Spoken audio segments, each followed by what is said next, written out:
Africa में एक बहुत बड़ा क्रैक देखा गया है। ये क्रैक केन्या, इथियोपिया और तंजानिया में देखा गया। वीडियो फुटेजेस और ड्रोन शॉट्स में देखा गया कि पूरी की पूरी कंट्रीज को एक बहुत बड़े क्रैक ने डिवाइड कर दिया है। इस क्रैक ने ना रोड देखे, न फसलें और न शहर। इसके कुछ हिस्से 10 मीटर तक चौड़े हैं और कुछ 2 मिलीमीटर जितने पतले हैं। कहीं पर लोगों ने इसको मिट्टी से भरना शुरू कर दिया तो कहीं पर इसके ऊपर टेम्परेरी ब्रिज बनाए जाने लगे। लोगों का ख्याल था कि शायद नरम मिट्टी किसी वजह से बैठ गई है। अफ्रीका की लोकेशन अर्थ के ठीक सेंटर में आती है और अफ्रीका सबसे गर्म तरीन कॉन्टिनेंट है। लेकिन इसका मतलब ये नहीं कि अफ्रीका में सर्दी नहीं पड़ती। यहाँ पर -23 डिग्री सेल्सियस रिकॉर्ड किया जा चुका है। लेकिन क्या अफ्रीका हमेशा से ही ऐसा था जैसा आज दिखता है? क्या कोई ऐसा टाइम भी था जब अफ्रीका बिल्कुल ही अलग दिखता था? साइंसदानों का कहना है कि हर 50 करोड़ सालों के बाद हमारे अर्थ की टेक्टोनिक प्लेट्स सारे कॉन्टिनेंट्स को आपस में जोड़ देती है, जिससे एक ही बड़ा सुपर कॉन्टिनेंट बन जाता है। आखिरी बार ये सुपर कॉन्टिनेंट 20 करोड़ साल पहले टूटना शुरू हुआ था, जिसको आज पेंजिया कहा जाता है। इस एनिमेशन में आप देख सकते हैं कि कैसे एक ही सुपर कॉन्टिनेंट टूटकर अलग अलग छोटे कॉन्टिनेंट्स में बट गया। साइंसदानों का दावा आज प्रूफ भी होता है, क्योंकि ईस्टर्न साउथ अमेरिका की शेप वेस्टर्न अफ्रीका के साथ एक पजल पीस की तरह मैच करती है। पेंजिया की इस थ्योरी को साबित करने के लिए साउथ अमेरिका और अफ्रीका में मिसोसॉरस के फॉसिल्स मिले हैं, जिससे ये जाहिर होता है कि ये दोनों कॉन्टिनेंट्स जो आज समंदर पार है, ये असल में कभी एक ही हुआ करते थे। और साउथ अमेरिका में अमेज़न रेन फॉरेस्ट में पाई जाने वाली काफी स्पीशीज ऐसी है जो वेस्ट अफ्रीका के इन जंगलात में भी पाई जाती है। लेकिन क्या अफ्रीकन कॉन्टिनेंट हमेशा ही ऐसा रहेगा?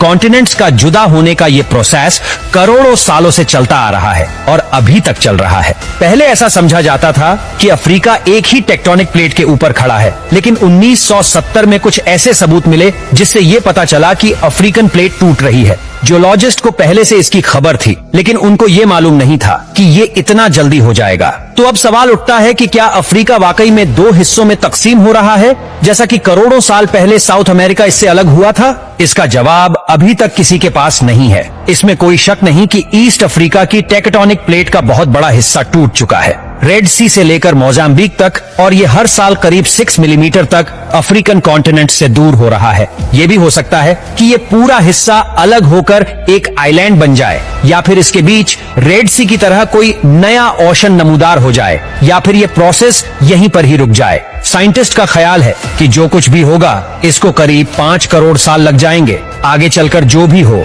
पर आज हम इस प्रोसेस को यानी कॉन्टिनेंट रिफ्ट को देख सकते हैं और इसके आई विटनेस भी है।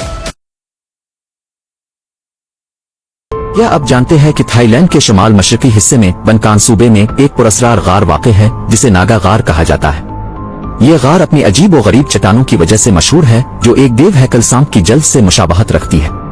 मकामी अफसानों के मुताबिक ये गार एक कदीम नागा, एक सांप जैसी अफसानवी मखलूक का मस्कन है। नागा गार की सबसे नुमाया खुसूसियत इसकी चट्टानें हैं, जो बड़े पैमाने पर सांप के तराजू की तरह नजर आती है। ये चट्टानें कुदरती तौर पर बनी हैं, लेकिन उनकी साख्त इतनी हैरत अंगेज है कि बहुत से लोग उन्हें नागा की जिल्द का सबूत मानते हैं। गार के अंदर ज़ायरीन को मुख्तलिफ इश्काल और साइज की चट्टानें मिलती हैं, जिनमें से कुछ सांप के सर और जिस्म से मिलती जलती है। नागा गार मकामी लोगों के लिए एक मुकद्दस मकाम है। वो नागा को एक ताकतवर और मुहाफिज रूह मानते हैं और गार में दुआ करने और नजराने चढ़ाने के लिए आते हैं। मकामी अफसानों के मुताबिक नागा गार एक कदीम नागा का घर है जो इस इलाके की हिफाजत करता है। ये अकीदा गार को एक पुरस्कार और रूहानी अहमियत का हामिल बनाता है।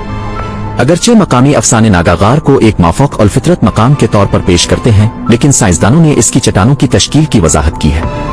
उनके मुताबिक ये चट्टानें मौसमियाती तब्दीलियों और पानी के कटाव के नतीजे में बनी है।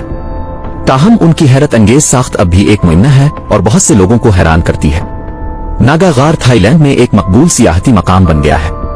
हर साल हजारों सैयाह इस पुरस्कार गार को देखने और उसकी खूबसूरती से लुत्फ अंदोज होने के लिए आते हैं। अहम बढ़ती हुई सियाहत ने गार के कुदरती माहौल पर दबाव डाला है।